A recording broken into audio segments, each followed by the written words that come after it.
తెలంగాణలో ఏడాదాయే కాళేశ్వరం సినిమా నడవబట్టి ఏమన్నా మలుపులు తిరుగుతుందా కథ.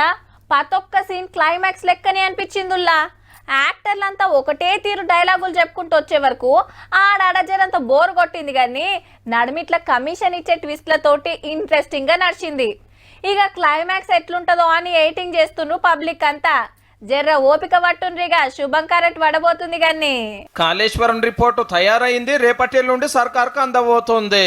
జస్టిస్ ఘోష్ కమిషన్ ఏడాదికించి 119 మందితోటి మాట్లాడితే అందులో ఇంజనీర్లు, ఆఫీసర్లు, ఐఏఎస్లు, కాంట్రాక్ట్ కంపెనీలు, అప్పటి సీఎం, ప్రాజెక్టుల మంత్రి, పైసల మంత్రి కూడా ఉన్నారు. తుమ్మిడిఎట్టి కాడ కట్టవలసిన ప్రాజెక్టు మేడిగడ్డకు ఎందుకు మార్చవలసి వచ్చింది? 35,000 కోట్లతోటి కావాల్సింది 1,00,000 కోట్లు దేనికయ్యింది? కట్టవలసిన జాగలు కాకుండా ఇంకో కాడ ఎందుకు కట్టిరు? పనులు నడిచేటప్పుడు చెకింగులు చేసిరా లేదా? పిల్లలు ఎందుకు దశకినాయి? ఇట్లా ప్రతి ఒక్క దాని మీద నజరేసి ఎంక్వైరీ నడిచింది. అందరు చెప్పింది రాసుకొని కంప్యూటర్లకు ఎక్కించారు. గదంతా మళ్ళొక పారు చూసి గవర్నమెంట్ కు రిపోర్ట్ ఇస్తారట.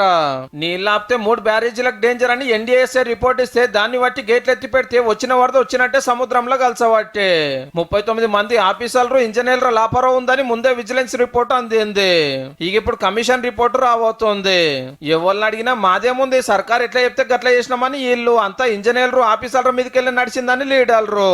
కమిషన్ రిపోర్టులు ఏముంటదో సర్కార్ వాళ్ళు ఎవరి మీద యాక్షన్ తీసుకుంటారో గానీ కాళేశ్వరం నీళ్లతోటి పంటల సంగతి పక్కకు పెడితే ఇంజనీర్ ఇండ్లలో పైసల పంట అయితే బగ్గా వండింది. 3 ఇండ్లలోనే ఏసీబీ పునుకులాడితే 500 కోట్లకు మీదనే దొరికినాయి.